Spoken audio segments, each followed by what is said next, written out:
Bonjour. À l'ordre tout le monde, s'il vous plaît. Ayant constaté le quorum, je déclare la séance de la Commission de l'économie et du travail ouverte. La Commission est réunie afin de procéder à l'étude des crédits budgétaires du portefeuille tourisme pour l'exercice financier 2025-2026. Une enveloppe d'1 heure 30 minutes est allouée pour l'étude de ces crédits. Monsieur le secrétaire, y a-t-il des remplacements? Oui, Monsieur le Président. Monsieur Alam Masquinongé est remplacé par Monsieur Bernard Rouyn-Noranda-Témiscamingue, Madame Boivin-Roy Anjou-Louis-Riel par Madame Dionne Rivière-du-Loup-Témiscouata et Monsieur Paradis Jean Talon par Monsieur Bérubé Matane-Matapédia. Merci beaucoup. Bonjour tout le monde, Madame la ministre, chers collègues députés. Merci d'être ici aujourd'hui. Donc, nous allons procéder à une discussion d'ordre général par bloc d'environ 20 minutes, incluant les questions et les réponses. La mise aux voix de ces crédits sera effectuée à la fin du temps qui leur est alloué, soit vers 13 heures.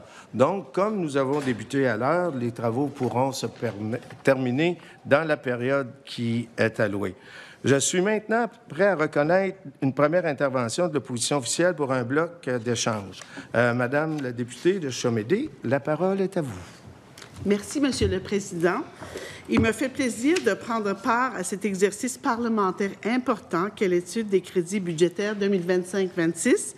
Je tiens à saluer les collègues de la banquette gouvernementale. Madame la ministre du Tourisme, bonjour. C'est un plaisir d'échanger à nouveau avec vous aujourd'hui et l'équipe, bien sûr. Les collègues de la deuxième et troisième opposition, c'est également un plaisir. Donc, sans plus tarder, je vais commencer, si vous permettez, par le sujet de Mont-Sainte-Anne, ce joyau de la région du Québec. Il est situé à une quarantaine de kilomètres d'ici, d'ailleurs. Madame la ministre, faites-vous du ski? Du ski de fond, Madame la députée de Chomédé. Êtes-vous allée au Mont-Sainte-Anne? Je suis allée au Mont-Sainte-Anne il y a quelques années. On est vraiment dans le personnel, Monsieur le Président, mais j'ai laissé le ski alpin il y a 7 ans pour me consacrer au ski de fond. Question de m'assurer que, comme députée, je n'allais pas prendre en épaisseur, mais bien en muscle. Voilà. Merci pour votre réponse. Bien, moi, je fais du ski alpin. Je suis pas bonne. Mais mon mari et mes filles sont bonnes. Sont bons. Eux autres sont bons. Puis j'étais un niveau 1 en ski alpin, si je peux préciser, à l'école. Pareillement. Ah bon? Pareillement. Oui. Mais quel plaisir aller en famille, faire du ski. Je me rappelle les relâches scolaires qu'on passait en famille, nous quatre, aller quelques nuitées au Mont-Sainte-Anne. On a fait quelques monts. Ça fait partie de la culture et le sport québécoise. Ça fait partie de la vie québécoise.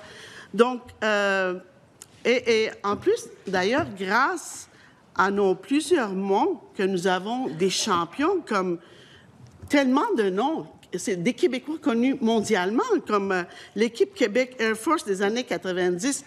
Qui connaît pas le nom de Jean-Luc Brassard puis la gang, là? Fait que c'est vraiment important. J'essaie de démontrer que, d'abord, ça fait partie de notre culture, de notre histoire, bâtir une histoire familiale ensemble. Et Québec, bien, au Québec, on a nos monts.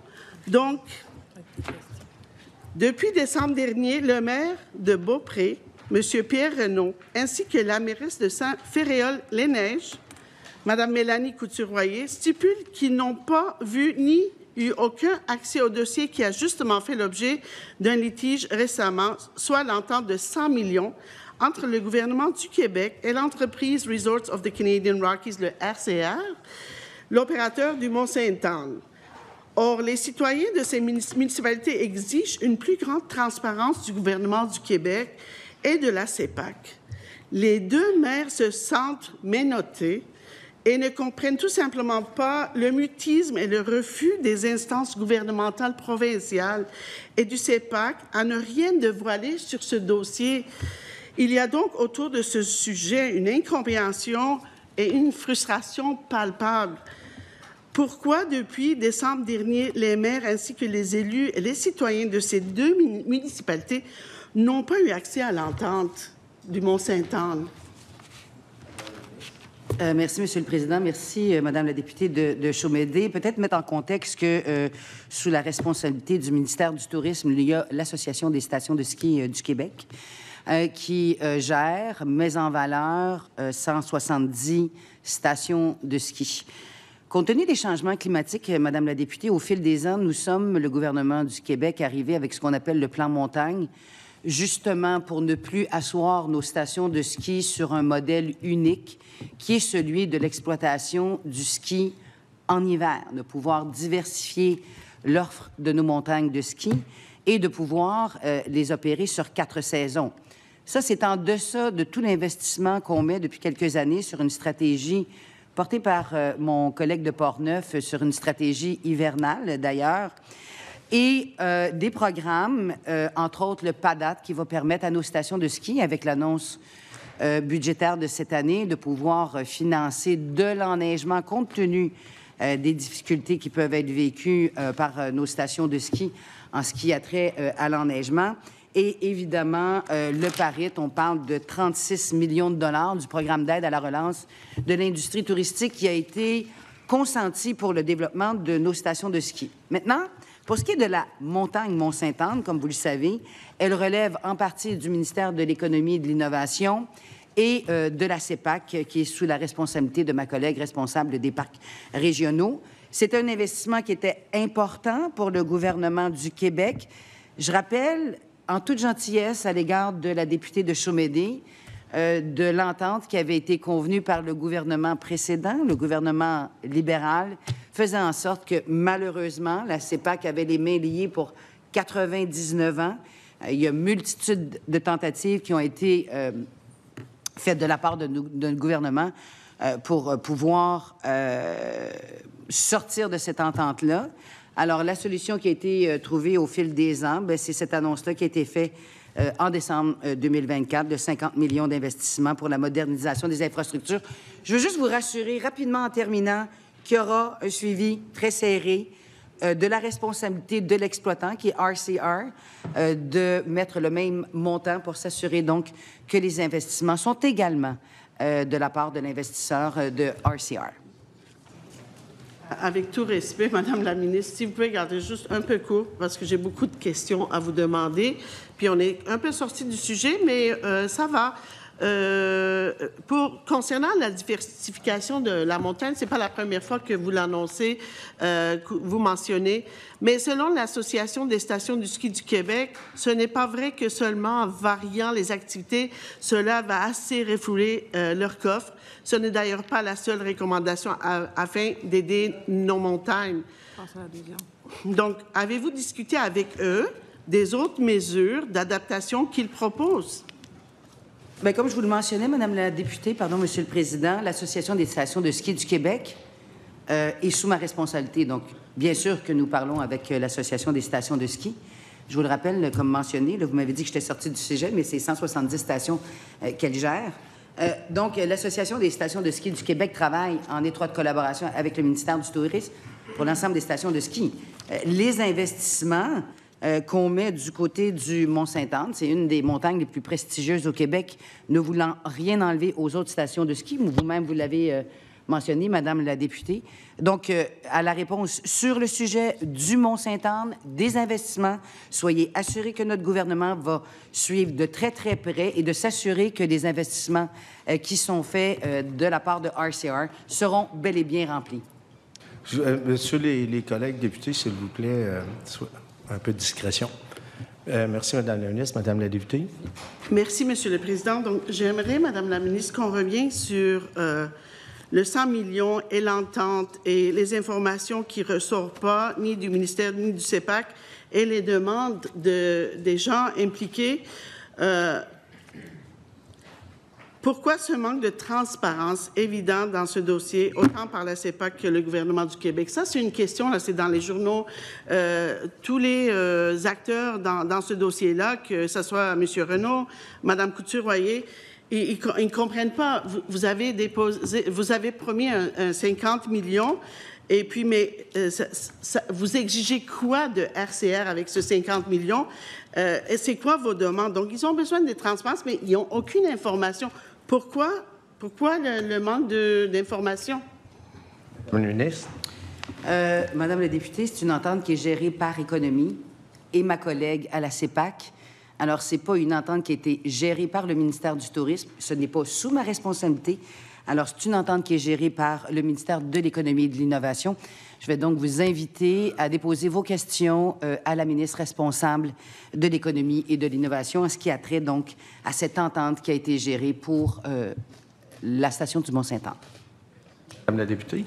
Merci, Madame la ministre. Monsieur le Président, l'an passé, lors de l'étude budgétaire, la ministre du Tourisme nous a dit, je la cite, « Moi, je suis confiante que Resort RCR va aller de l'avant avec des investissements et j'ai confiance qu'ils vont faire des investissements requis du côté de la montagne Mont-Saint-Anne. » Pourtant, à son arrivée au Conseil des ministres le 14 décembre 2022, le Premier ministre remet en doute la capacité du propriétaire actuel à gérer l'endroit.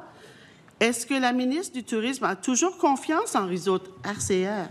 Madame la ministre. Merci, Monsieur le Président. Bien, j'ai totalement confiance à ma collègue, qui est ministre responsable de l'Économie et de l'Innovation, qui a géré ce dossier-là. Les investissements étaient nécessaires au Mont-Saint-Anne.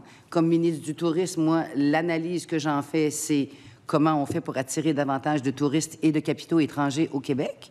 Alors, c'est un investissement qui est important, qui va générer des retombées économiques, touristiques pour l'ensemble de la capitale nationale.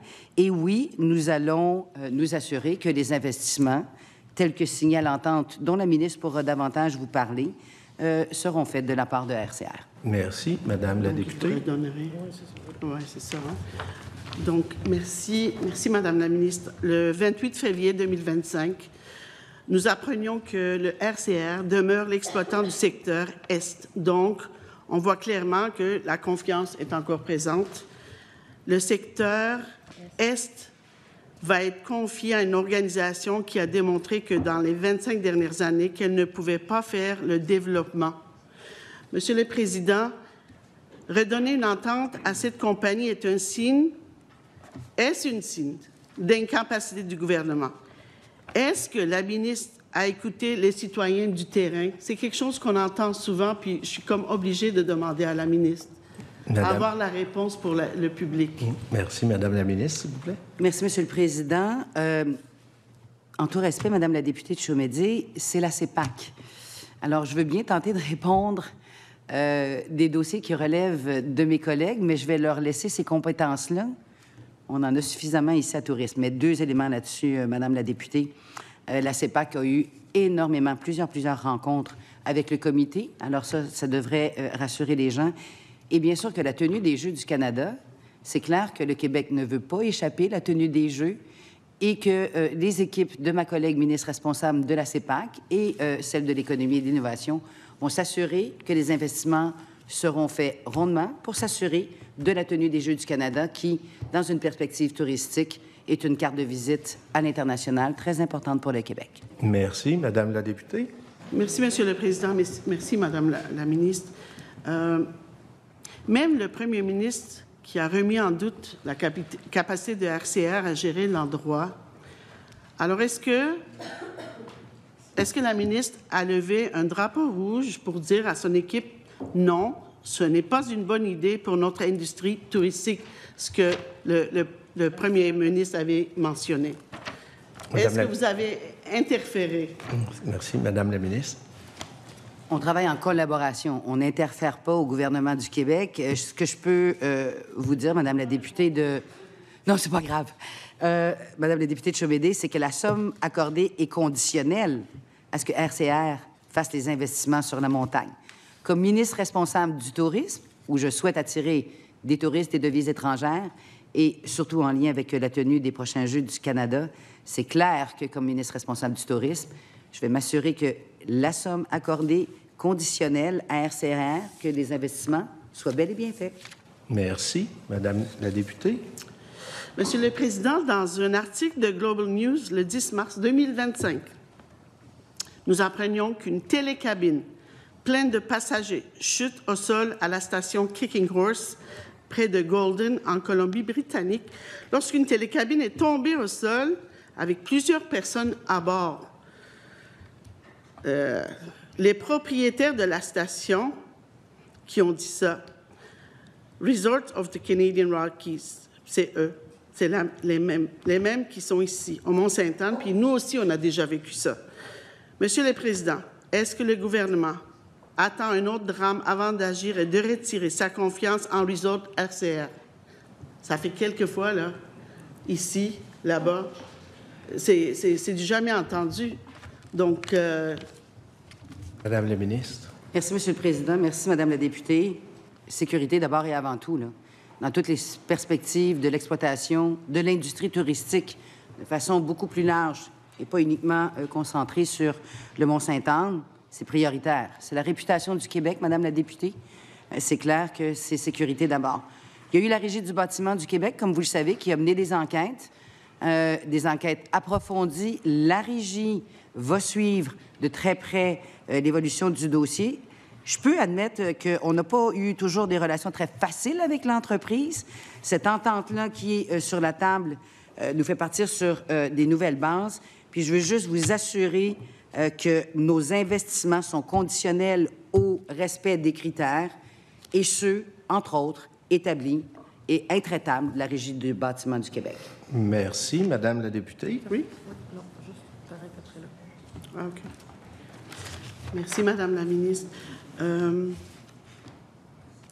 Monsieur le Président, le ministère du Tourisme, avec des collaborateurs, ont préparé une vaste offensive publicitaire pour inciter les Québécois à se rendre sur la côte de Beaupré, malgré l'arrêt temporaire des activités de ski alpin à la station de Mont-Sainte-Anne. Comment s'est déroulée la campagne publicitaire? Madame la ministre. Au lendemain, sinon la journée même, là, on pourra vérifier là, de façon plus granulaire, Madame la députée, j'ai rencontré l'ensemble des partenaires sur le pourtour de la montagne. Ils nous ont demandé de déployer une campagne immédiatement, justement pour... C'était à la veille de Noël, si ma mémoire ne me fait pas défaut. Les collègues pourront me préciser ça là-dessus. Et on a rencontré la journée même ou le lendemain, Madame la députée, là, ma mémoire me fait défaut, mais je vous dirais, en moins de 24 heures, on a rencontré l'ensemble des partenaires. C'était une démarche de notre cabinet, du ministère, pour rassurer donc les partenaires et d'inviter les gens à visiter la capitale nationale, qu'il y avait d'autres activités qui étaient desservies sur l'ensemble de la montagne, le ski alpin, la raquette, la randonnée. C'est en décembre 2022, donc cet incident-là, rapidement, on a rencontré donc tous les partenaires commerciaux, là, les exploitants commerciaux sur le pourtour de la montagne pour faire justement une campagne publicitaire et inviter les gens toujours à venir. En fait, c'est les activités de ski alpin qui étaient restreintes, Madame la députée. Les activités hivernales elles-mêmes à l'aube de Noël, elles n'étaient pas annulées et c'est ce à quoi nous nous sommes employés pour s'assurer que les gens allaient visiter la région de la capitale nationale. Madame la députée. Ah, c'est pas moi. Merci, Madame la ministre. Monsieur le Président, j'aimerais savoir, est-ce que nous avons les chiffres sur les retombées de cette campagne publicitaire? Vous voulez dire celle en marge oui. pour le Mont-Sainte-Anne? Mm-hmm. Ah, mais c'était une campagne, c'est ça l'agilité de notre ministère, Madame la députée, c'est qu'on voit un événement, on est à l'aube de Noël, on a déployé une campagne immédiatement. On peut aller chercher l'information plus granulaire, Madame la députée, je ne l'ai pas sous les yeux, là, parce que vous comprendrez que c'est arrivé quand même assez rapidement. Merci, Monsieur le sous-ministre. Donc, on a eu une campagne agressive pour attirer les visiteurs au Mont-Sainte-Anne. Donc, on est le 21 décembre 2022. Le ministère du Tourisme et notre association touristique régionale Destination Québec-Cité, je les salue d'ailleurs, ont préparé une offensive publicitaire pour inciter non seulement les Québécois, mais les visiteurs internationaux à se rendre à la côte de Beaupré, malgré, on se rappellera, c'est un arrêt qui était temporaire des activités de ski alpin. C'est-tu possible de le déposer? Oui. Ben, c'est un article, Madame la députée. Mais Destination Québec-Cité, sûrement, là, pourra, Madame la députée, avec plaisir, vous déposer, pardon, pas Merci. vous dépouiller, mais vous déposer Merci, la Madame campagne. la ministre. La campagne. Et non Merci, pas vous Madame dépouiller. la ministre.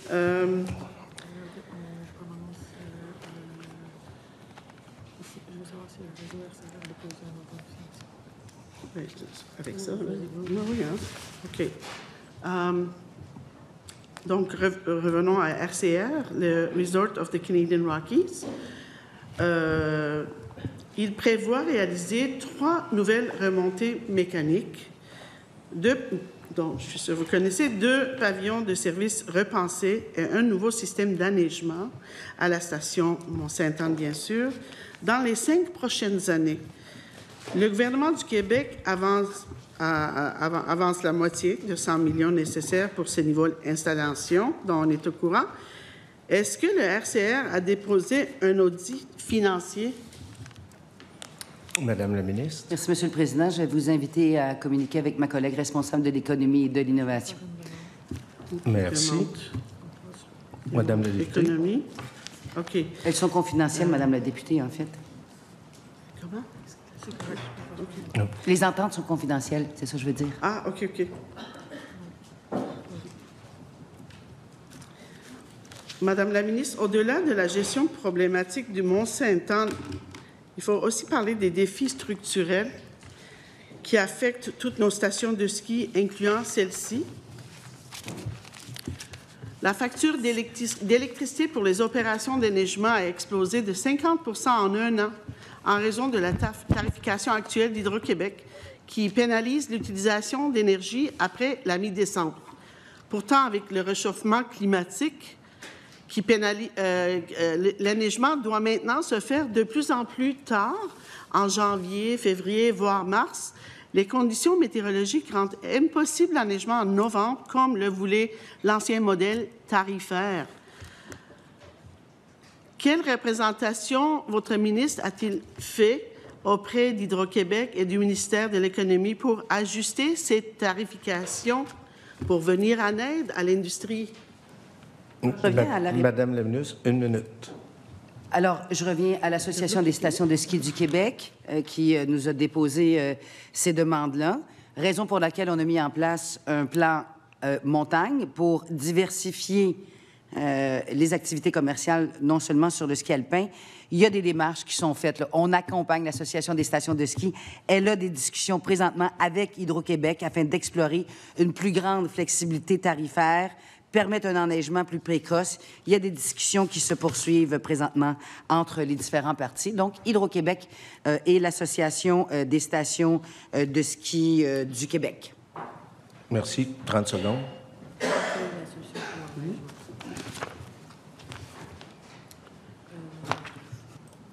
Elle est où, là? 2 fois, on me précise, Madame la députée, c'est au moins 2 fois que l'Association des stations de ski du Québec et Hydro-Québec ont eu l'occasion de se rencontrer. Il y en aura une autre ultérieurement. Merci. Nous allons passer maintenant la parole au député de Laurier-Dorion. Merci, Monsieur le Président. Bonjour, Madame la ministre. Bonjour, Monsieur le député. Je salue aussi les membres de votre équipe ainsi que les collègues députés. Donc, moi, j'aimerais avoir une idée sur un sujet qui suscite beaucoup de débats, la place de la location touristique transitoire, Airbnb et compagnie dans la société québécoise. Est-ce que la ministre est en mesure de nous dire combien de logements sont utilisés pour Airbnb ou des plateformes analogues au Québec en ce moment? Madame la ministre. Bien, écoutez, c'est très évolutif, comme vous le savez. On a agi très rapidement avec plusieurs modifications dans le temps là, de la loi sur l'hébergement touristique. Je vais l'appeler la LHT, là, si ça convient à tout le monde. Responsabilité des exploitants, imputabilité des plateformes, projet de loi 100 pour simplifier la vie des hôteliers. On est allé encore plus loin après avec l'obligation de percevoir la taxe sur l'hébergement de la part des plateformes. 2023-2024, imputabilité exploitant, imputabilité plateforme. Travailler avec l'UMQ, travailler avec la FQM. Fait que, tu sais, on est passé d'un Far Web avant qu'on arrive au gouvernement à vraiment là, des mesures qui font en sorte qu'on a encadré ce Far Web-là. En moins de 2 ans, il y a eu un taux de conformité qui est à près de 96 %. Donc, la conformité avant l'application de la loi était plus que déficiente. Maintenant, on voit un taux de conformité des gens qui souhaitent, pour quelques jours, quelques mois par année, louer leur résidence principale à des fins de pouvoir payer, entre autres, leurs taxes municipales. On voit ce taux de conformité-là. On est à 90 %. Monsieur le député, pardonnez-moi, j'ai fait une erreur. Donc, on voit que la conformité ne Je vais permettre de donner la parole Ma question au député, était s'il vous savoir plaît. Oui. combien il y a de logements sur les plateformes Airbnb et compagnie en ce moment au Québec. Bien, monsieur le député, en temps réel, c'est parce que ça varie. Là. On ne peut pas, à moins que le ministère ait des données plus granulaires. Si Est-ce c'est que vous me possible. donnez l'autorisation? Parce que vous comprenez qu'il y a des périodes de location qui sont plus actives, d'autres moins actives. Donc, il y a une grande variation. Nous, ce qui nous intéresse, c'est vraiment la conformité. Maintenant, s'il y a autorisation de pouvoir avoir des données là, plus granulaires de la part S'il de vous mon plaît. sous-ministre, je le demande à Oui, est-ce qu'on a l'autorisation pour que M. le sous-ministre prenne la parole? Moi, je l'autorise. Combien de logements Airbnb et plateformes analogues il y a en ce moment au Québec? À travers le Québec, il y a environ 43 000 annonces sur établissements qui sont enregistrés. Maintenant, on retrouve toutes sortes d'établissements. Souvent, c'est des gens qui vont être en résidence principale. Parfois, ça va être des gens qui sont davantage au niveau camping. Donc, il y a plusieurs éléments, mais peut-être préciser, dans le fond, le besoin au niveau du logement dont vous faites mention. Donc, Excusez-moi, Monsieur le sous-ministre, pourriez-vous vous présenter? J'ai oublié de Oui, vous pardon. demander. Jessie Baron, sous-ministre. je précise ma question. Donc, des logements utilisés, pas des terrains de camping, pas des hôtels ou des auberges, des logements qui sont utilisés pour des fins d'hébergement touristique et provisoire. Temporaire, pardon. Donc, on pourra vous revenir avec les chiffres le plus précisément. Comme la ministre le mentionnait, souvent, ce sont des éléments qui fluctuent au cours de l'année. Les gens vont afficher pendant un certain moment. Nous, ce qu'on s'assure, évidemment, c'est d'avoir les gens qui sont dûment enregistrés. La ministre mentionnait, dans le fond, on est passé d'environ 58 % de conformité à 90 %. Et puis là, le travail qu'on fait présentement, c'est de s'assurer qu'on se rend au 100 %, qu'on a toutes sortes d'initiatives. Et pour le chiffre, là, on pourra vous apporter. S'il vous plaît. Donc, Madame la ministre, Monsieur le sous-ministre s'engage à déposer les documents. À ce jour. Tout à fait, Monsieur le Président. Ces documents-là, Monsieur le député, seront déposés pour vous. Merci. Donc, c'est une question importante parce qu'on sait que le Québec, de façon concomitante, il y a une grave crise du logement, il y a une pénurie de logements locatifs et on sait que, vous venez de nous le dire, Monsieur le sous-ministre, 43 000 annonces. On peut supposer qu'une bonne proportion de ces annonces-là correspondent à des logements parce qu'on peut se douter que ce n'est pas tous les touristes qui viennent faire du camping au Québec. Enfin, j'espère ne pas me tromper. Donc, une bonne partie utilise des logements qui sont retirés du marché locatif pour être utilisés à des fins touristiques. D'ailleurs, la Ville de Montréal, cet hiver, calculait qu'il y avait 4 000 logements qui étaient retirés du marché locatif seulement montréalais, dont à peu près 2 000 qui seraient illégaux. Madame la ministre nous dit qu'il y a un taux de conformité assez important, mais il semble qu'il y a une prolifération des logements illégaux utilisés à tout le moins à Montréal. Et comment pouvez-vous expliquer cet écart, Madame la ministre? Est-ce que vous voulez que j'aille sur Montréal, Monsieur le député? Parce que là, vous parlez du nouveau règlement de la Ville. Là, je ne sais plus trop où vous voulez que je réponde, mais je vais aller avec Statistique Canada. Il y a un article qui a été publié dans la Presse Plus en décembre dernier, qui est signé de Gabriel Giga, qui titre « Un mythe bien tenace et bien commode ». Parce que pour Montréal, lorsque on note les annonces à Montréal, en fait, il y a 7 185 logements à location court terme dans le Grand Montréal qui, selon ce que vous dites, pourraient retourner au marché de location long terme. Alors, ça peut sembler imposant, mais c'est une goutte d'eau dans l'océan qui représente 0,39 % des 1 842 890 logements dans la région métropolitaine. Essentiellement, c'est l'équivalent de 3 mois et demi de mise en chantier pour la région, selon la moyenne établie par la Ville et le gouvernement du Québec sur 5 ans. Maintenant, ici, on parle de la résidence principale. Alors, c'est pas c'est pas un appartement qui peut être remis sur le marché. C'est des gens qui, pour arrondir leur fin de mois, on a vu après la pandémie des gens qui sont partis de Montréal. Il y a une tentative de la Ville de Montréal de ramener ces gens-là à Montréal et il y en a qui louent en entier ou en partie, là, par exemple, une chambre pour arrondir leur fin de mois pour permettre de revenir à Montréal et de faire cette location-là. Et d'ailleurs, on l'avait vu dans Le Devoir, confusion autour de la déclaration de la mairesse où cet homme qu'on a rencontré, Alex Larègle, lui, ben, pour arrondir ses fins de mois, louait une chambre. Et là, avec la politique de la Ville de Montréal, Monsieur ça devenait carrément je vais impossible. donner la parole à Monsieur le député pour les Donc, échanges. Merci. la ministre vient nous dire que dans la grande région de Montréal, il y aurait comme approximativement 7000 logements qui seraient utilisés. 7185 logements en location court terme, là, Tout à monsieur fait, le ce qui député. serait une goutte d'eau, mais c'est quand même 7000 ménages qui n'ont pas accès peut-être à ces logements-là. Mais j'aimerais me concentrer sur les amendes. La Ville de Montréal considère que la procédure mise en place est longue et fastidieuse, ça prend beaucoup de temps, etc. Et c'est très difficile de prouver les infractions commises. Est-ce que vous êtes d'accord avec cette déclaration-là, Madame? Bien, en fait, Madame la monsieur ministre. le député, pardon, monsieur le président. Non, c'est correct, je voulais, parfait. vous saluer à chaque fois.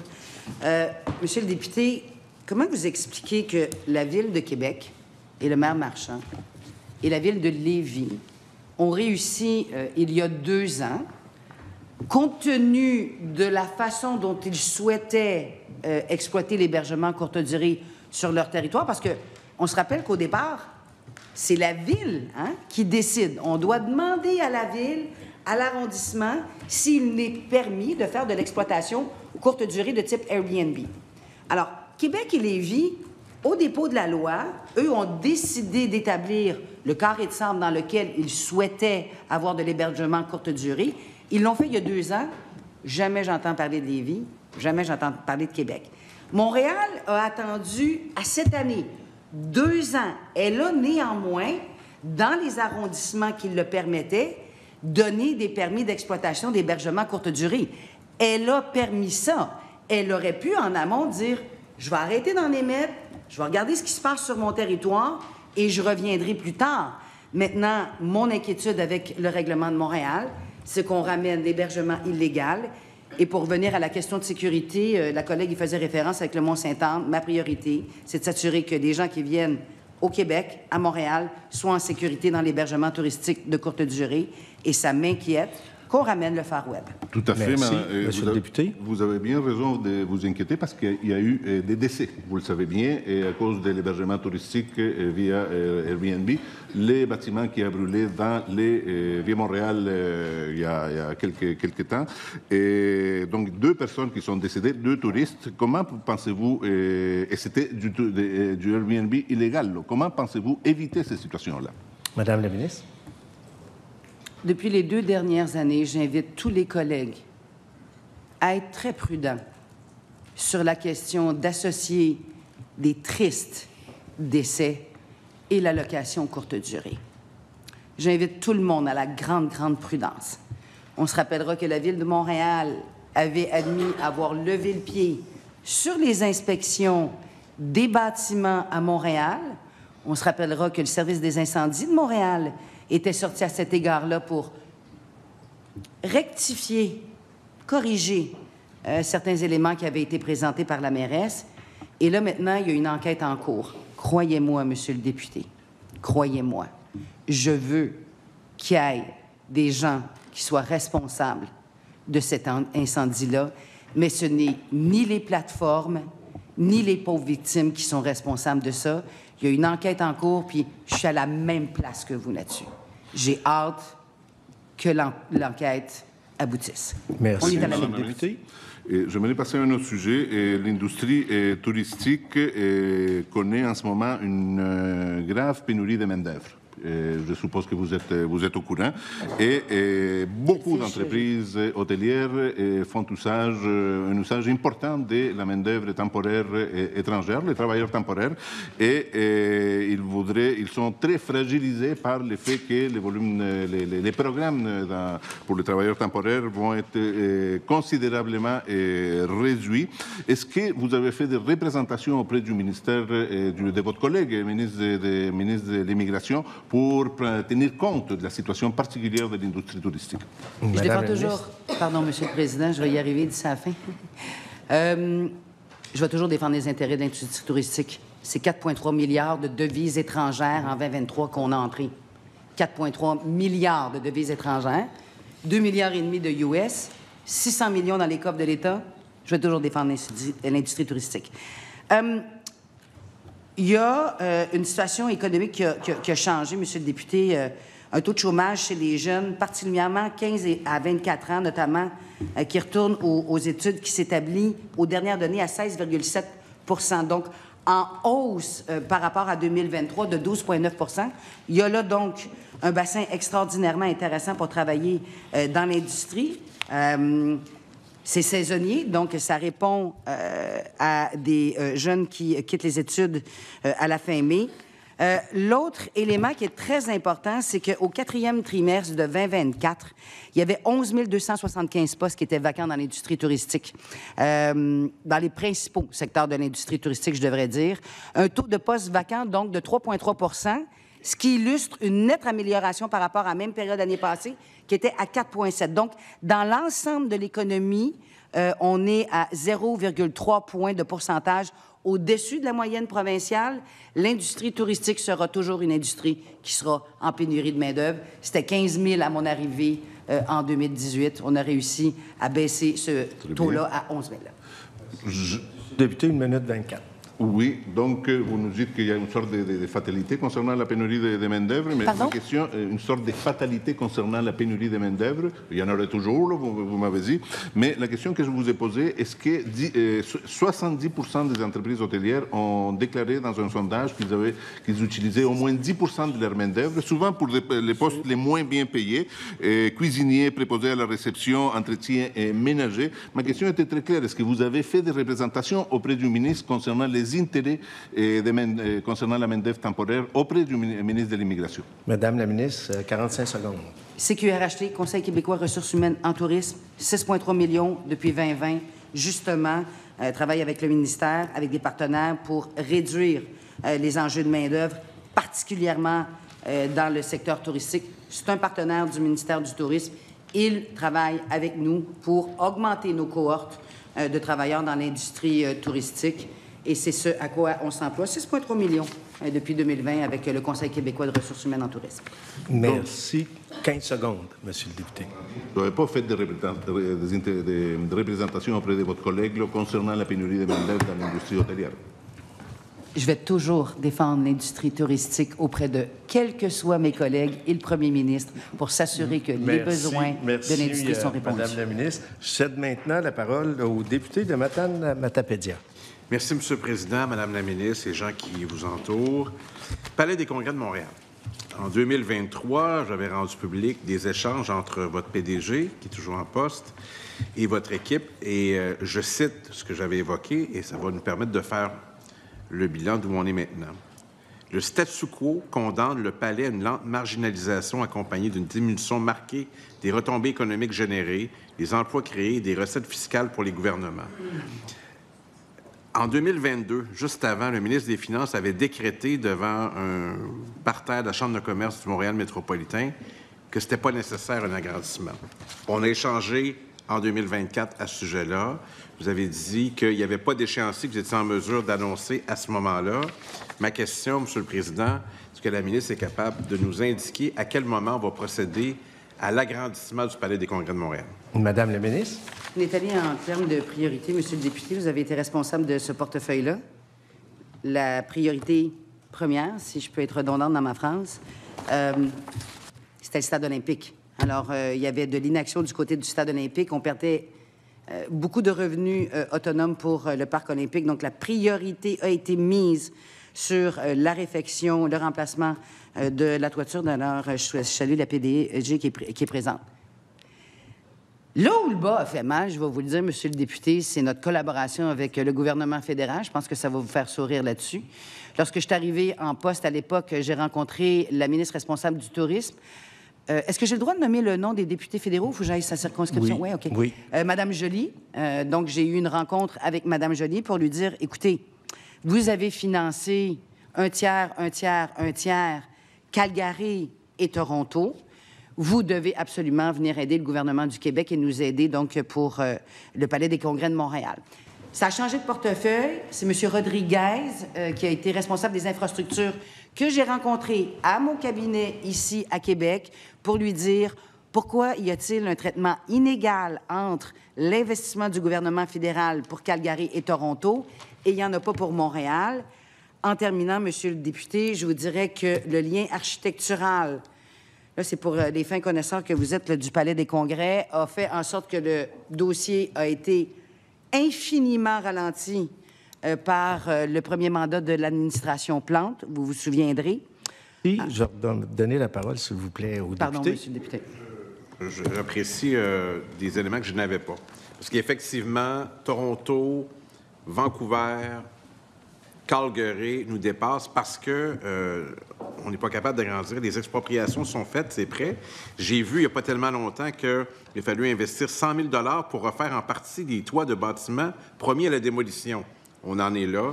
Donc, ce n'est pas une situation idéale. Je comprends. À ma question principale, qu'on n'a pas de date à donner. On n'est pas capable d'indiquer que le gouvernement actuel ira de l'avant pour l'agrandissement pour l'instant. Bien, il y a des nouveaux besoins. Hein. Tiens, post-pandémique, là, le mot fourre-tout, là, c'est bleisure. Les gens viennent un peu avant pour profiter de la ville et tout, assister au congrès. Madame la présidente, la PDG du Palais des Congrès est présente ici. Si jamais vous aviez des questions directes à lui poser... Non, ça va, c'est très clair, mais on n'a pas de date. Non. OK, ça va. J'ai lu dans Le Soleil, le 16 octobre 2024, une manchette qui m'a intrigué, parce que ça se passe pas tellement loin de chez nous. Votre ministère a octroyé une amende de 3 000 $ pour un petit panonceau laissé en bordure de la route. Je parle du camping Phare Capcha. C'est minuscule. Ça fonctionne quelques semaines par année. Oui. Ça dépend de la météo. Ça a coûté 3 000 $. Alors, ma question, il y en a combien de ces micro-entreprises touristiques qui ont reçu l'amende de 3 000 $? Et si oui, j'aimerais avoir la liste de ces entreprises. Madame la ministre. 3 000, bon.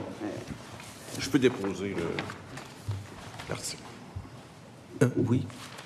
Nul n'est censé ignorer la loi.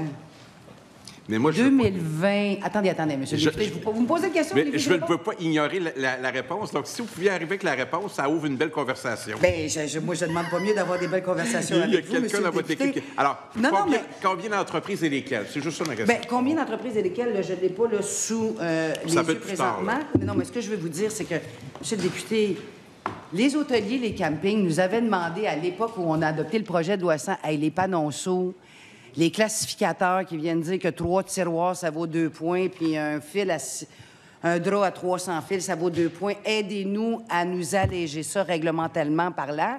C'est ce qu'on a fait, puis on leur a dit, il faut que tu enlèves les panonceaux, là. On a eu des rencontres avec eux, on a envoyé des communications, on a dit, les panonceaux, c'est pas de la fausse représentation, monsieur le député, mais c'est plus ça. On ne fonctionne plus avec des panonceaux étoilés. On a revu l'ensemble de la loi. Il y a juste 3 catégories maintenant. Bon. Alors là, on les a accompagnés, on leur a dit, nul n'est censé ignorer la loi. On vous dit, vous devez absolument faire en sorte que ces panonceaux-là soient plus là. 2022. Le camping... On est en 2025. Je vous invite à vous adresser à la présidence. Monsieur le Président. Je vous parle à vous. Le camping Phare Capcha, ils n'ont même pas d'étoiles. Ils sont minuscules. C'est à peu près grand comme la table ici. Un appel aurait suffi. Mais... 3 000 $. C'est un peu abusif, non? Monsieur, Madame la ministre. Oui, mais merci, surtout, ça va régler l'affaire. L'engagement, je ne suis pas obligé de l'avoir tout de suite. La liste des entreprises qui ont reçu une peine de 3 000 $ avec les noms. Ça peut être après notre étude des crédits. Moi, ce que je veux vous dire, votre là, engagement. Ils vont peut-être être fâchés à côté de moi, là. Il y a eu quelques cas comme ça, hein? Combien? Je ne sais pas, là, par cœur, monsieur le ministre. Vous avez été ministre du Tourisme. Je suis plus ministre. Seriez-vous, par cœur, vous, le nombre d'amours qui aurait... Si j'avais tout ce monde-là autour de moi, oui. Bon, non, sûrement. Mais, monsieur le député, on a vu, entre autres, là, durant la Coupe des présidents aussi, là. Je répète, nul n'est censé ignorer la loi. Vous le savez autant que moi. Maintenant, ça relève pas Radio-Québec, mais de Revenu Québec. Le montant, vous savez que c'est pas moi là, qui décide. Mais vous allez me l'envoyer, je pense. Mais, OK. je vais regarder. Bien, j'ai-tu un engagement que je vais avoir le document? Oui, le document, bien, vous allez l'avoir, le document. Vous vous engagez? Oui, Madame le ministre. On va le demander à Revenu Québec, là, parce que c'est pas moi qui... Puis vous allez me les le amendes, c'est Revenu Québec, là, je vous rappelle. Fait que c'est Revenu Québec qui a la liste des amendes, des inspections. OK. Entre autres avec la loi sur l'hébergement touristique. On parle-tu du budget? Donc, OK, vous allez vous engager à transmettre les documents lorsque vous les aurez Ce qui nous est disponible, là, Parfait. Merci. OK. Monsieur le Président, oui, on va Parfait. évidemment... Les dépenses du MTO cette année, c'est bien 536 millions. À titre comparatif, j'ai regardé ça, les dépenses prévues du portefeuille étaient de 534 millions pour le budget 24-25, puis là, on est à 502,8 millions pour le budget 23-24. Fait qu'il manque 16,9. Ça, c'est l'effort que MTO a dû fournir dans l'atteinte de l'éventuel équilibre budgétaire. L'an dernier, plutôt que les 534 millions prévus, le MTO a finalement dépensé 6,45. La prévision de dépenses 25-26 est comparée à la dépense réelle de 24-25. Autrement dit, qu'est-ce qui explique qu'on a dépensé 111 millions de plus de prévus l'an dernier? Puis là, cette année, on en a moins. Comment on explique ça? Madame la ministre. Merci, Monsieur le Président. 2 milliards en pandémie. C'était toujours... 2 milliards. L'industrie touristique, le gouvernement du Québec a injecté 2 milliards. Bon. On a eu, vous vous rappellerez, Monsieur le député de Matapédia, des mesures exceptionnelles en pandémie et post-pandémie. On a créé un programme de subvention dont votre région a pu jouir. Absolument. Qui s'appelle le PARIT, le Programme d'aide à la relance de l'industrie touristique. Oui. Alors, vous vous souviendrez qu'il y avait jusqu'à 5 millions en subventions pures pour s'assurer du maintien d'actifs, entre autres dans votre région, puis qu'il n'y ait pas une déstructuration de l'offre. Vous vous rappelez de ça? Oui. OK. La relance est terminée, Monsieur le député. Là, on est dans la continuité. Mais les entrepreneurs, là, au fil qu'on avançait dans la pandémie, je leur disais, on va arriver avec d'autres formes d'aide, qui va être du prêt, de la garantie de prêt, entre autres le PADAP, dans lequel les stations de ski, d'ailleurs, vont pouvoir s'intégrer pour de l'enneigement cette année. Donc, oui, on avait dit que la subvention allait se terminer. Ceci dit, il y a encore des annonces à faire, il y a encore de l'analyse, puis tous les parites ne sont pas distribués. C'est-à-dire que les promoteurs ont encore la possibilité donc d'avoir des annonces de subventions là, pour cette année. Parfait. Merci, Monsieur le député. Il est quand même juste de dire qu'un des seuls ministères qui a moins d'argent cette année que les autres, avec l'agriculture, c'est le tourisme. Madame la ministre. Oui, mais on a eu... ça a été un des ministères qui a été le plus soutenu durant la pandémie. On n'a pas eu de déstructuration de l'offre. Puis aujourd'hui, l'offre est encore là.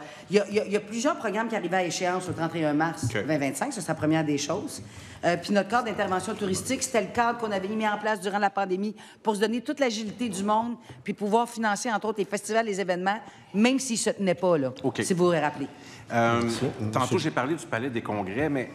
Palais des Congrès, Centre de congrès de Québec, vous vous souvenez qu'il y a eu un débat sur l'accueil qu'on fait de groupes ou la permission qu'on leur permet de venir, tout un débat qui s'est enclenché.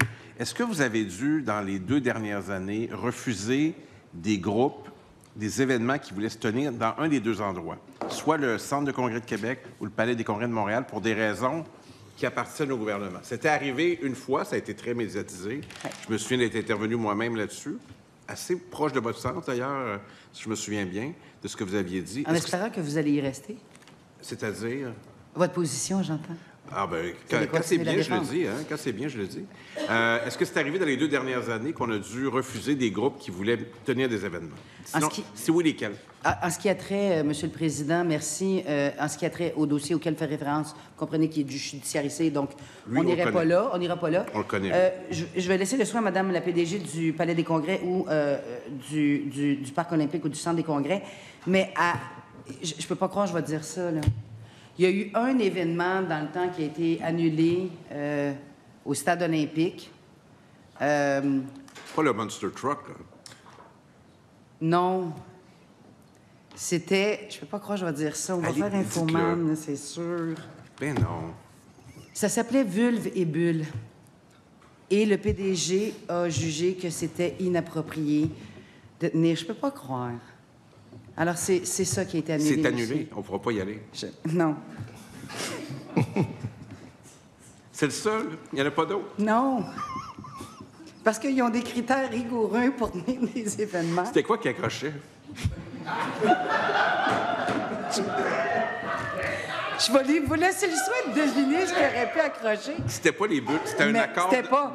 Les bulles. C'était certainement pas les bulles, mais... Les bulles, c'était pour un accord. Je ne sais pas.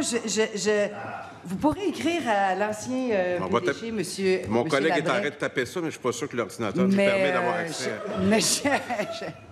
OK. Revenons là. C'est tout, monsieur Bon, le député. Non, mais le peux plus pas- sérieusement du monde, là. Oui, il y en a juste un. Puis qui si est jamais celui-là. Infoman passe ce clip-là, là, c'est important de passer l'autre bout qui est important. Ouais, je Il y a, pense- il y a un système... Oui, c'est ça. Mais pour les soins de la commission, moi, je vais le dire. C'est le seul cas. Tant au Palais des Congrès qu'au Parc olympique, c'est un bout sérieux. Là, je pense que il y a des critères là, qui sont analysés par les équipes du Parc olympique. La sécurité, entre autres. Si la entre sécurité autres. est en jeu. Mais, c'est ça. mais tu sais, c'est un processus qui est rigoureux, monsieur le député. OK. Puis, bon, monsieur Labrec, à l'époque, avait jugé que cet événement-là Donc, n'avait pas lieu c'est au d'être stade, tenu c'est dans au- le stade, oui, OK. au stade olympique. Vous savez Qui que- peut se tenir partout ailleurs, là, tu sais, je veux dire. Ben, de le privé peut accueillir. Privé peut OK. accueillir ça, OK. Stade olympique, parlons-en. L'auriez-vous accueilli, vous, comme ministre responsable? J'avais pas du l'information tourisme? pour juger de ça, mais vous l'avez. Stade olympique, on est rendu où dans les coûts? Là, les travaux se font Oh, attendez. présentement. Il y a des travaux présentement qui sont bien engagés. Je le sais, vous savez que Je j'habite suis pas tellement loin contente de que là. vous me posiez cette question-là. C'est quoi notre bilan? On est rendu où?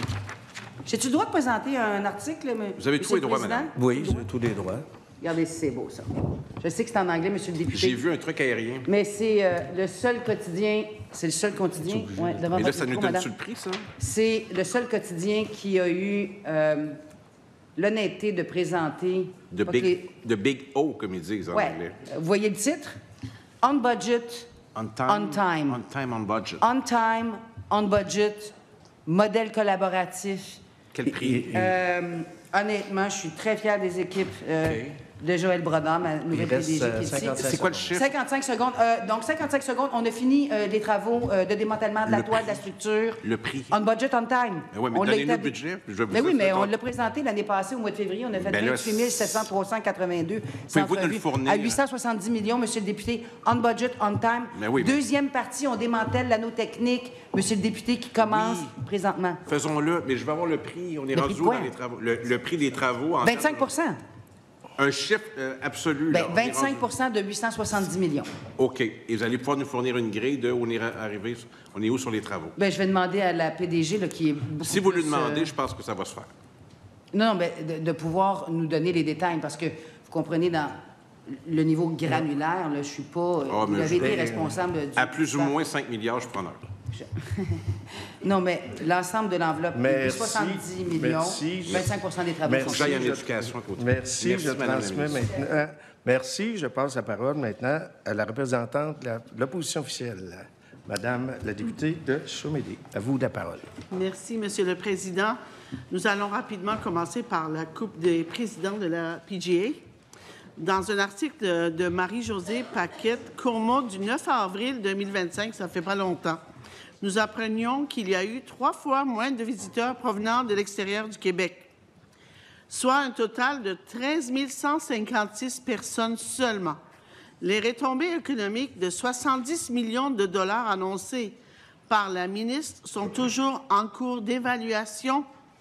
6 mois après la tenue de l'événement, Monsieur le Président, est-ce que la ministre du Tourisme peut nous dire à quel moment les retombées économiques de la Coupe des présidents de la PGA seront disponibles? Madame la ministre. Merci, Monsieur le Président. Merci à la collègue pour la question. Oui, la Coupe des présidents au Club de golf Royal Montréal, toujours dans la perspective des orientations gouvernementales d'aller chercher des événements de grande envergure, que nous puissions donc attirer le monde chez nous au Québec. Important de préciser que les données au sujet des nuitées, bien, on les a dépassé. Maintenant, l'analyse finale sera présentée, puis évidemment, on vous la partagera. Des retombées de la part de l'événement vont s'amener prochainement et on aura évidemment pour vous l'occasion de présenter de façon plus granulaire. Donc, la PGA va nous fournir ces éléments-là là, dans prochaine semaine, prochain mois. Est-ce que vous avez une date? Madame la députée. Non, j'ai pas de date, madame. Non, pas de Donc, date. est-ce que ça serait comme un mois, 2 mois, 3 mois, un autre 6 mois? Je ne sais pas. D'ici un mois ou deux, me dit-on, madame OK. la députée, qu'on sera en mesure de vous le donner. Là. Vous allez vous engager à transmettre les informations à la commission disponible? Absolument, monsieur le président. Merci. Merci beaucoup. Est-ce que dans l'étude sur les retombées économiques, vous allez mesurer l'effet net sur l'économie de l'événement ou votre analyse se limite au nombre de nuitées dans les hôtels ou aux dépenses des touristes? Madame la ministre. Merci, monsieur le président. Est-ce que vous me donnez l'autorisation de donner la parole à mon sous-ministre pour expliquer de façon très spécifique comment sont calculées ces retombées-là au-delà de ce que vous mentionnez, le communauté, madame la députée? Merci. Monsieur, vous vous présentez, s'il vous plaît, à nouveau? Oui, Jessie Baron, sous-ministre du Tourisme. Donc, évidemment, dans ce genre d'événement-là, ce qui est important pour nous quand on apporte le soutien, c'est de travailler avec des chiffres qui sont solides. Donc, nous, on travaille avec l'Institut de la statistique du Québec pour avoir un modèle qui retient uniquement ce qui reste dans l'économie. Parce qu'on a pu voir, par exemple, plus à l'échelle canadienne, par exemple, souvent des chiffres qui sont, on considère au ministère du Tourisme, un peu gonflés pour certains événements qui vont prendre en compte, par exemple, les effets induits. Qu'est-ce que sont les effets induits? Par exemple, un employé qui va travailler dans l'événement, les sommes qu'il réinvestit dans l'économie, on considère, nous, que c'est à exclure, dans le fond, ces effets-là du calcul des retombées économiques que l'on fait. Donc, dans le cas du dossier de la Coupe des présidents, on a reçu différentes informations du promoteur. Maintenant, on est en train de passer ça à l'interne, si vous me permettez l'expression, dans notre modèle, le modèle intersectoriel qu'on a travaillé avec l'ISQ. Et puis, on va être en mesure, nous, de voir quelles sont les retombées. Et c'est souvent ce qu'on fait pour voir les événements internationaux, quelles sont les retombées exactes. Et c'est ce qui conditionne, dans le fond, la sélection des projets sur lesquels on a travaillé. Si, Madame la députée. Le 25 septembre 2024, la ministre disait en mêlée de presse « J'ai accès à la planète et dans le cas de la Coupe des présidents, c'est 6,5 millions pour 71 millions en retombées économiques et 45 000 touristes hors Québec qui viennent ici à Montréal et qui génèrent des dépenses touristiques. » Ça, c'est dans ces mots. Nous savons maintenant que c'était juste 13 156 touristes et non 45 000 touristes attendus, malheureusement, qui sont venus à Montréal et qui ont généré des dépenses pour des retombées économiques inconnues encore, qu'on va recevoir dans quelques mois. Est-ce qu'on peut dire ça, c'est du gaspillage de fonds publics? Je ferai attention au propos. Madame la ministre, s'il vous plaît. Non, madame la députée, vous voulez... Oui. Okay. Donc, je répondais à elle, puis je vous transmettais la parole. Merci, monsieur le président. Désolé de la confusion. Mais écoutez, 4,3 milliards de devises étrangères 2023. On va dépasser ça pour 2024. 4,1, pardon. Ça va être 4,3 pour 2024. La moitié de ça, madame la députée, 2,1 milliards de devises étrangères US. Dans les coffres de l'État, 600 millions pour dispenser des services, écoles, CPE et autres. Les événements touristiques internationaux sont capitaux pour le Québec. Les gouvernements précédents, la ministre du Tourisme, a passé de transport parce qu'elle en allait à tourisme parce qu'elle était benchée, parce qu'elle n'avait pas fait une bonne job. Puis d'autres gouvernements mettaient un ministre du Tourisme, on va laisser là un mois et demi. Après ça, on va l'envoyer dans un vrai ministère. Ce gouvernement-ci du Québec considère l'industrie touristique et son ministère comme étant le 4e produit d'exportation qui est hyper important. Et le développement du volet des événements internationaux, culturels, touristiques, sportifs, il n'y a pas de meilleure carte de visite. Maintenant, pour ce qui est de la PGA, on a généré 50 000 nuitées. Vous parlerez à votre collègue de l'Association hôtelière.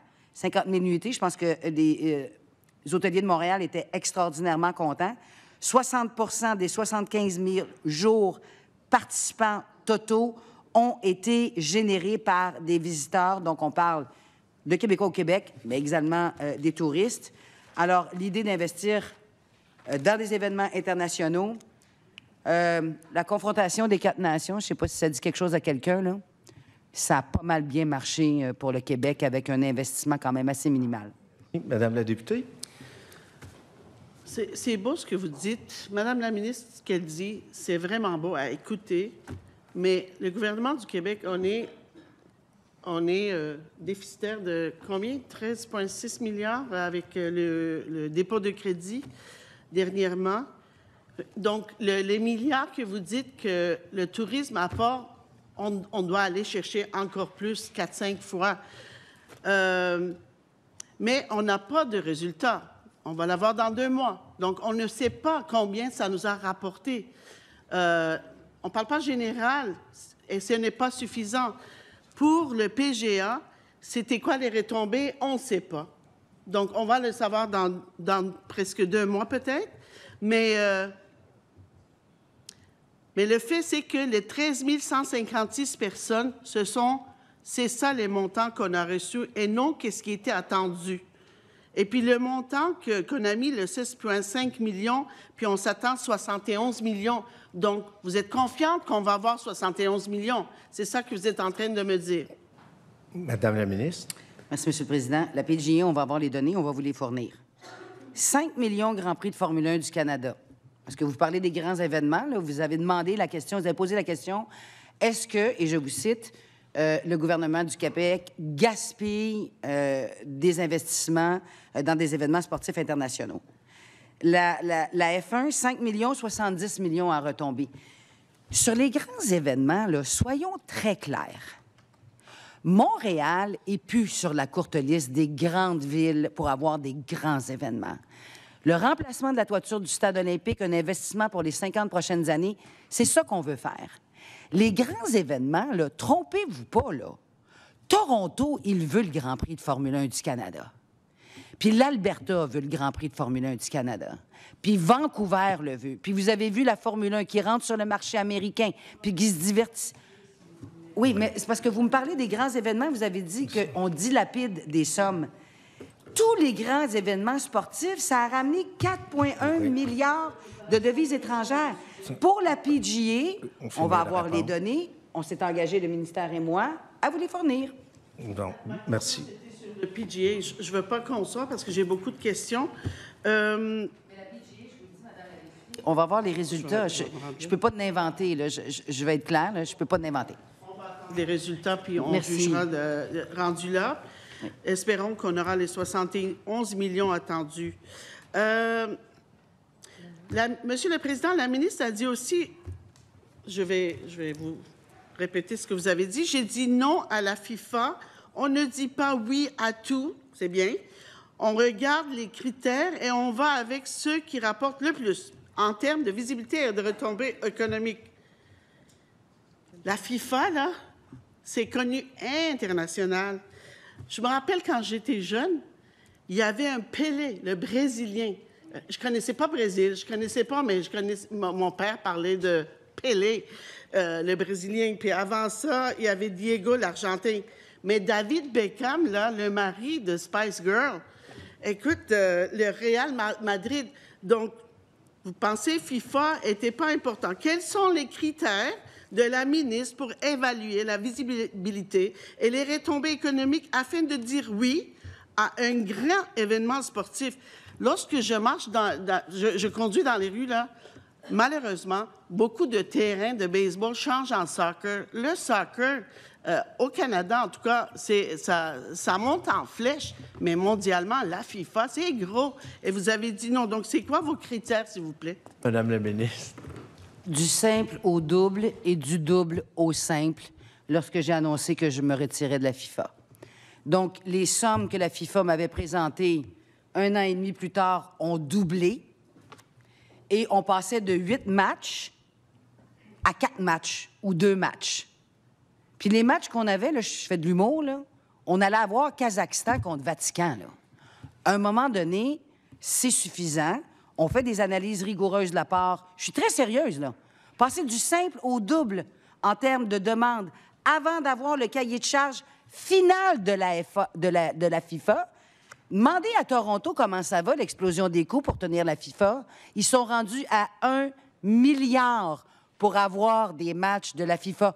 Ils sont obligés d'imposer une nouvelle taxe à Toronto pour payer la lubie de la FIFA.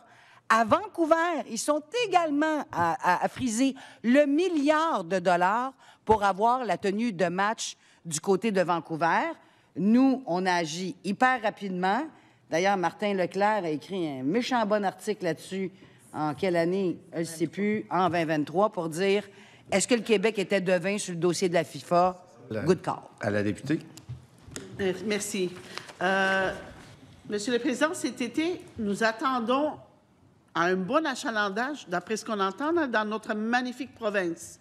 Selon Véronique Tremblay, PDG de l'Association de l'hôtellerie du Québec, les Québécois semblent vouloir prendre leurs vacances au Québec dans le contexte actuel. Mais pour répondre à cette demande, il faudra des ressources sur le terrain. Monsieur le Président, que répond la ministre à Mme Tremblay lorsque celle-ci demande davantage de ressources humaines sur le terrain? Madame la ministre. Bien, c'est pas vraiment une question, là, Madame la députée. Là, je m'en excuse. Là, je suis pas sûre de saisir votre question. Là. Bien, la question, c'est Madame Tremblay. Que répond la ministre à Mme Tremblay lorsque celle-ci demande davantage de ressources humaines sur le terrain des travailleurs? Ressources humaines. Ah, mais vous voulez parler donc, Madame la... Merci. Parce qu'elle parle, pour finir, l'été s'en vient vite, il est minuit moins une, on a besoin de solutions urgentes pour sécuriser notre main-d'œuvre, affirme-t-elle. OK, là, c'est plus clair. Merci. Bien, un peu ce que j'ai répondu au député de Laurier-Dorion, Madame la députée. 4e trimestre 2024, 11 725 postes qui étaient vacants dans les principaux secteurs de l'industrie touristique. Un taux de poste vacant qui est de 3,3 %. Ce taux-là illustre une nette amélioration par rapport à la même période l'année précédente, donc l'année passée, qui était à 4,7. Nous sommes à 3,3. Puis l'écart entre le taux de poste vacant des principaux secteurs touristiques avec l'ensemble de l'économie est minime. On parle de 0,3 points de pourcentage au-dessus de la moyenne provinciale. Maintenant, la situation de l'emploi au Québec est en bonne voie. L'industrie touristique aura toujours des postes vacants plus élevés que les autres secteurs parce que c'est une activité qui est saisonnière, raison pour laquelle, d'ailleurs, on essaie de faire du transfert. Il y a des initiatives qui se font au Québec. Un petit employeur de Bromont qui fait du paysagement. Oui, mais vous me parlez de... Merci, Madame la Présidente. Madame la députée. Monsieur le Président, lorsque plus de 90 % des établissements hôteliers éprouvent des difficultés de recrutement, c'est un non-sens économique. Quelle est la planification de la main-d'œuvre de la ministre dans le secteur touristique? Madame la ministre. Pour ce qui est des hôtels, je vais vous demander de parler aux syndicats qui, présentement, négocient avec les employés hôteliers. Il y a eu de très fortes augmentations de salaire dans les emplois hôteliers, dans les grandes chaînes hôtelières. Malheureusement, je ne peux pas intervenir dans des négociations qui ont cours présentement à Montréal entre certains hôteliers et leurs employés. Merci. Madame la députée. Donc je trouve qu'il n'y a pas de planification. Je ne remarque pas dans vos réponses qu'il y a une planification. Madame la ministre. De votre part. Bien, la planification, c'est de s'assurer qu'on aide des travailleurs sur 4 saisons sur l'ensemble du territoire.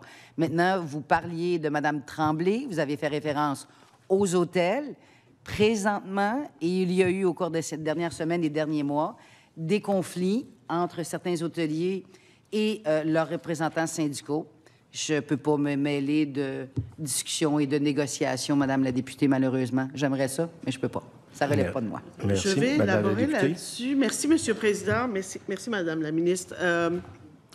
Dernièrement, j'ai rencontré l'industrie de l'hôtellerie de Québec, toutes sortes d'organismes qui sont venus nous rencontrer, tout le monde d'ailleurs.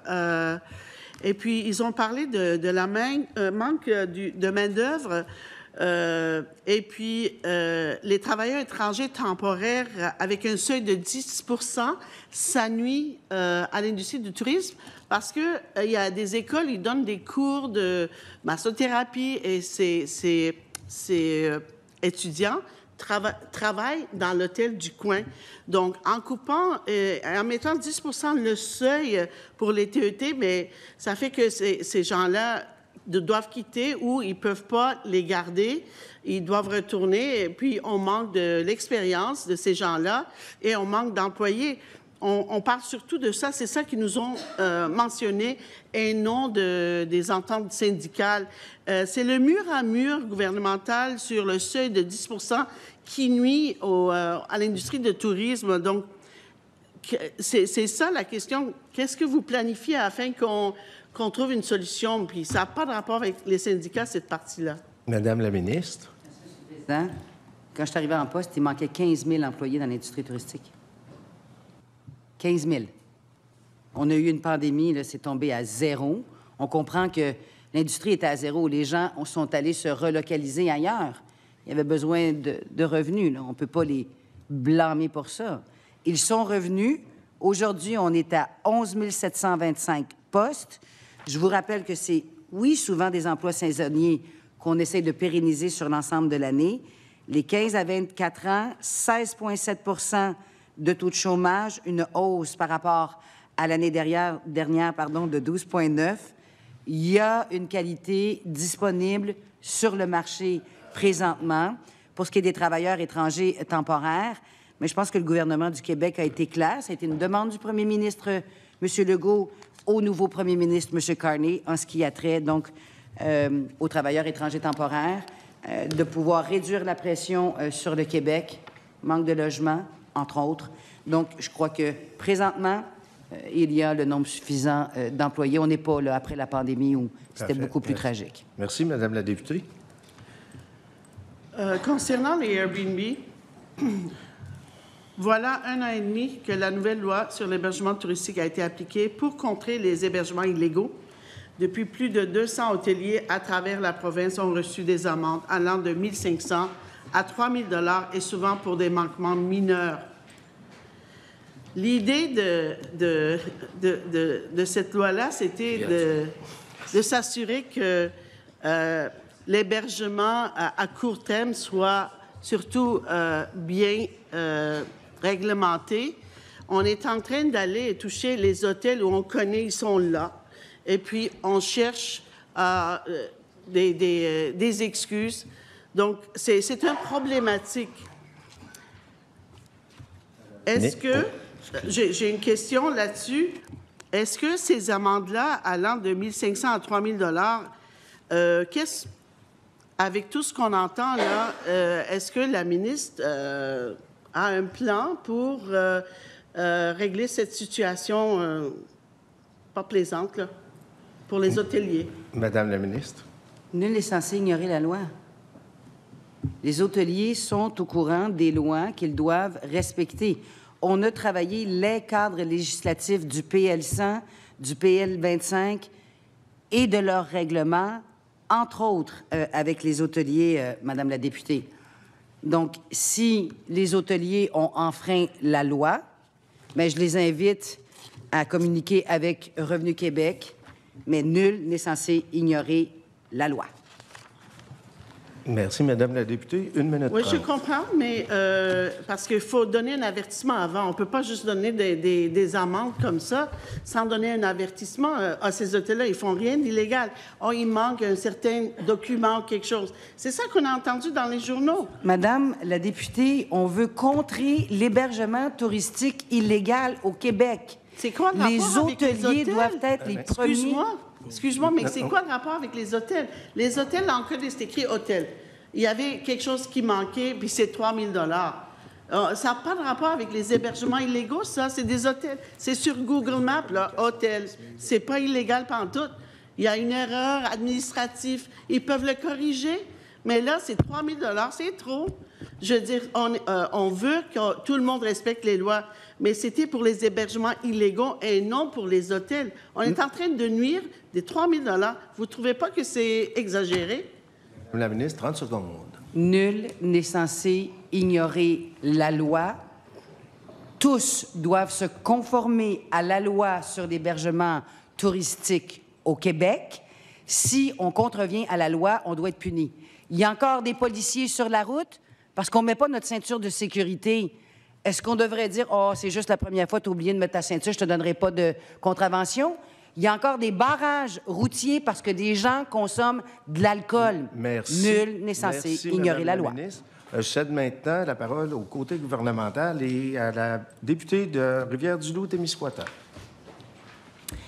Merci beaucoup, Monsieur le Président. Alors, très chers collègues, Madame la ministre, membres du cabinet, ministère, bonjour. C'est un plaisir de revenir encore cette année pour l'étude des crédits à titre d'adjointe gouvernementale, mais aussi député représentante d'une circonscription où l'industrie touristique est d'une importance capitale, pour ne pas dire que l'industrie touristique fait partie de l'ADN du Bas-Saint-Laurent. Donc, mon collègue de Matane-Matapédia serait sûrement d'accord avec moi.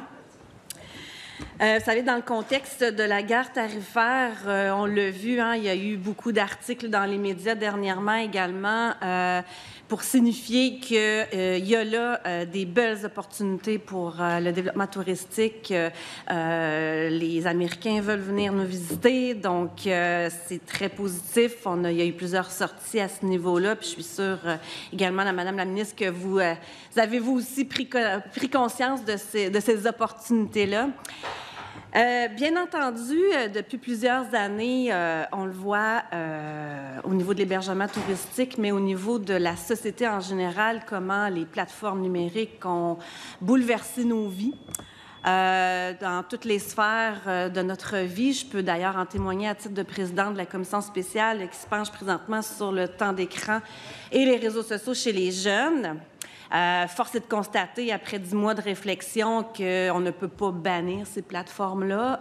Il faut justement s'adapter, être agile, apprendre à composer avec. Alors, ce qui m'amène justement au fait que aussi dans l'industrie touristique, il y a eu des bouleversements au niveau de l'hébergement touristique quant aux plateformes numériques, donc qui rendent, je vous dirais, nos cadres réglementaires un peu désuets. Donc, ce qui m'amène à revenir sur cette réforme majeure que vous avez opérée en 2022 afin de moderniser le cadre législatif. Donc, je pense que c'était la bonne chose à faire, justement, pour mieux répondre aux besoins et pour mieux s'adapter aux nouvelles réalités de l'ère numérique. Donc, avec l'entrée en vigueur de la nouvelle loi sur l'hébergement touristique dès septembre 2022, je pense que vous avez posé des balises d'un encadrement moderne. Je pense à l'enregistrement obligatoire pour les types d'établissements, le renforcement du rôle des municipalités via les avis de conformité, les sanctions déléguées aussi à Revenu Québec, hein, on en a parlé tout à l'heure, parce que ce qu'on souhaite, c'est qu'il y ait une application. Non seulement on veut une nouvelle loi, mais on veut que ce soit appliqué de façon rigoureuse. Donc, on a besoin justement de partenaires comme Revenu Québec. Également, la réponse aux demandes de l'industrie avec l'abandon du système étoilé, donc le fameux ponceau, donc qui est devenu franchement désuet. Donc, ma question, Madame la ministre, avec la mise en ligne de ce répertoire, dans le fond, le dernier jalon que vous avez posé sur cette loi, ça a été justement la mise en ligne de ce fameux répertoire public qui vient, je vous dirais, parachever, si on veut, cette réforme que je qualifierais d'ambitieuse, ayant moi-même aussi parlementer avec certaines plateformes numériques dans un autre cadre de mes fonctions. Donc, comment voyez-vous l'impact concret de ce nouvel outil? J'aimerais vous entendre là-dessus. Madame la ministre. Merci, Monsieur le Président. Madame la députée de Rivière-du-Loup-Témiscouata, ex-attachée de presse de la ministre, je suis vraiment contente que vous me posiez cette question-là, puis je vais en profiter. Là, on est en commission, on est juste entre nous autres, mais je vais publiquement dire un gros bravo à l'équipe du ministère, Jessie Baron, Marie-Ève Bédard, qui a produit en temps et avec les sommes consenties, ce fameux registre public nommé le répertoire. Merci à vous deux. Ils font en sorte qu'on vient encore définir davantage le carré de sable dans lequel les plateformes vont jouer.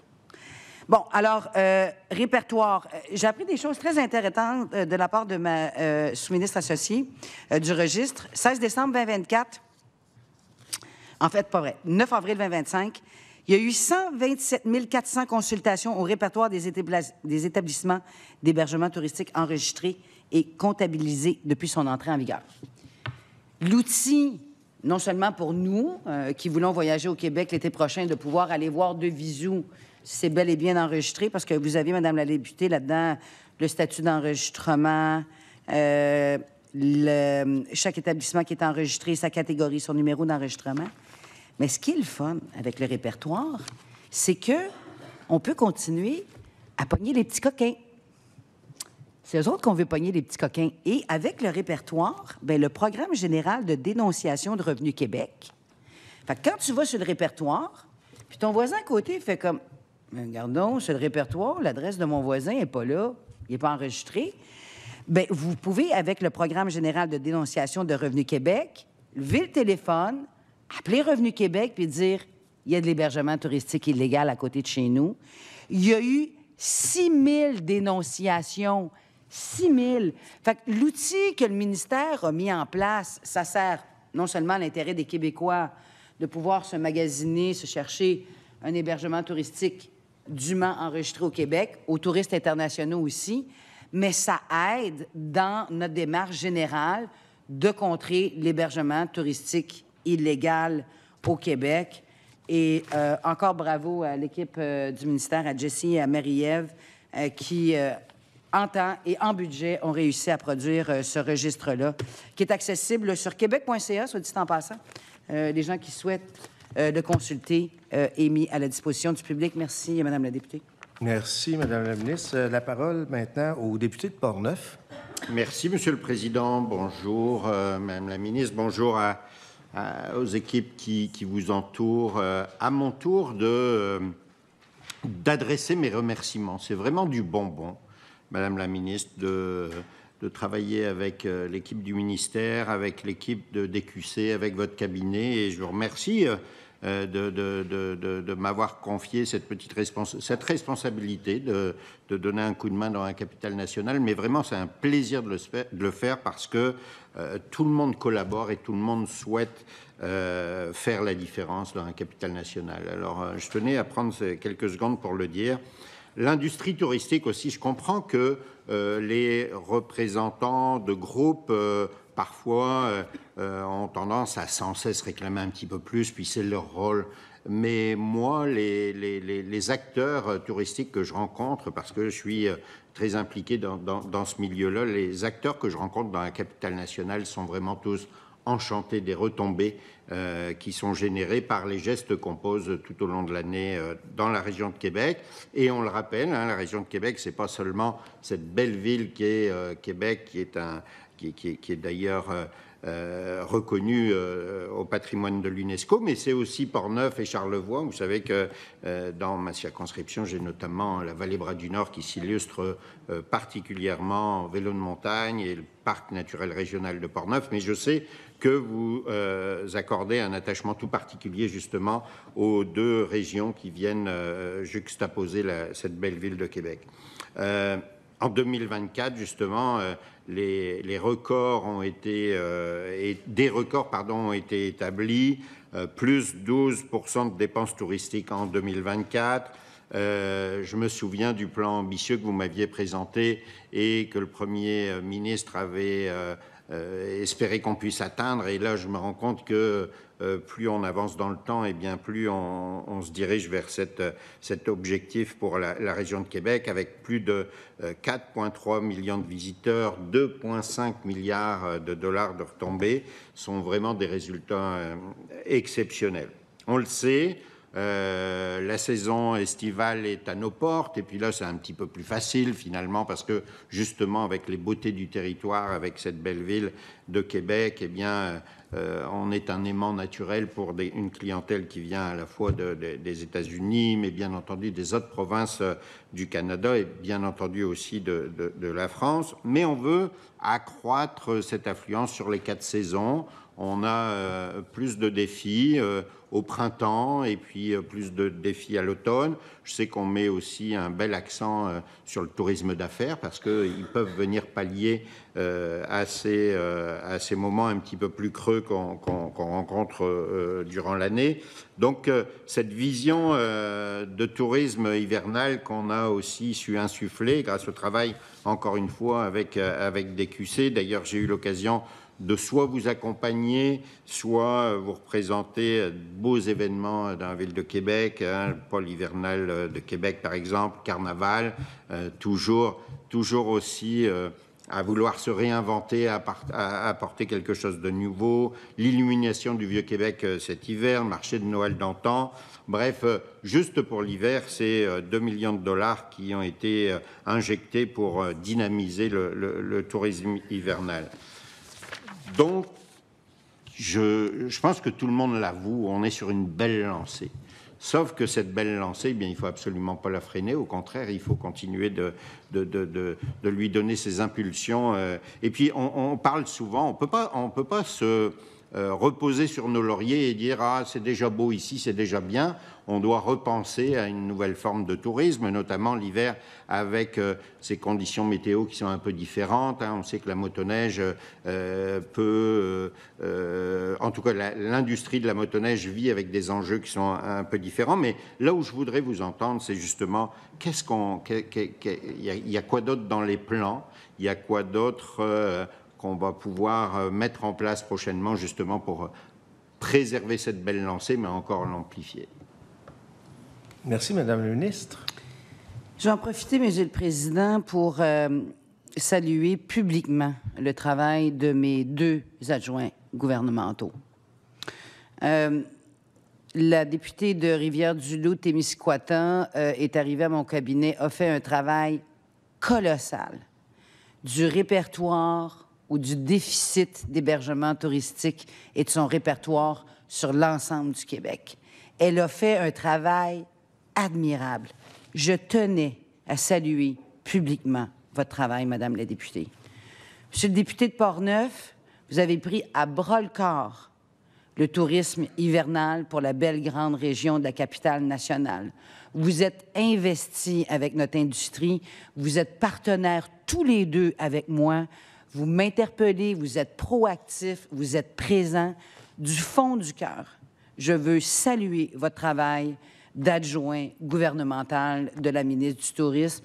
Je vous salue et je vous félicite. Je tenais à le dire publiquement. Vous êtes, comme on dit chez nous, ça coche.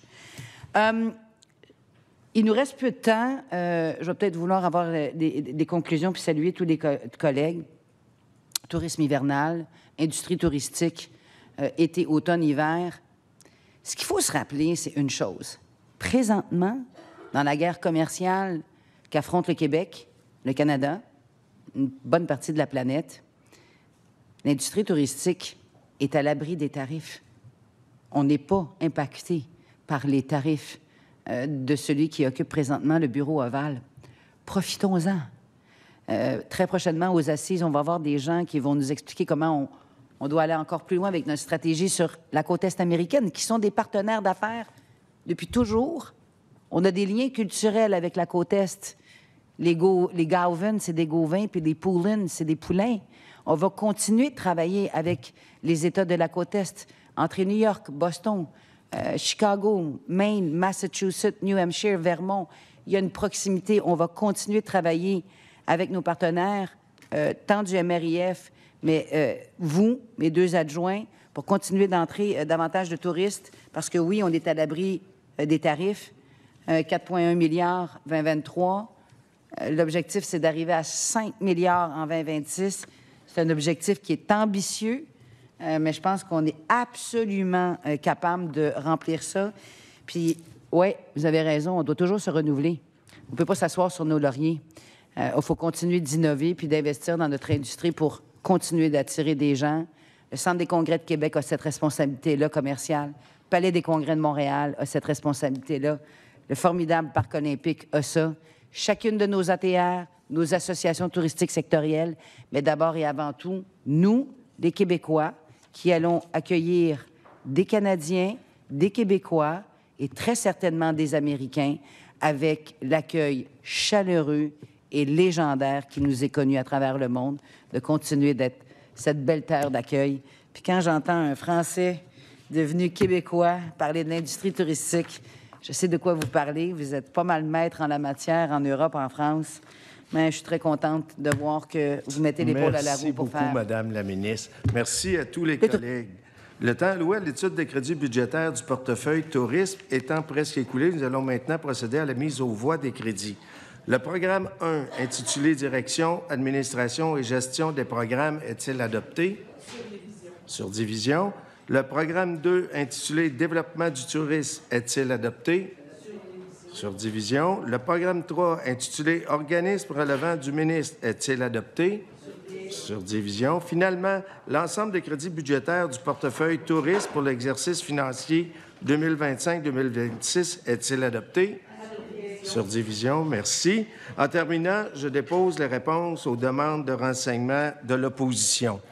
Compte tenu de l'heure, la Commission ajourne ses travaux jusqu'au jeudi 1er mai 2025 à 12h30, où elle entreprendra l'étude du volet emploi des crédits budgétaires du portefeuille emploi et solidarité sociale. Merci tout le monde. Merci.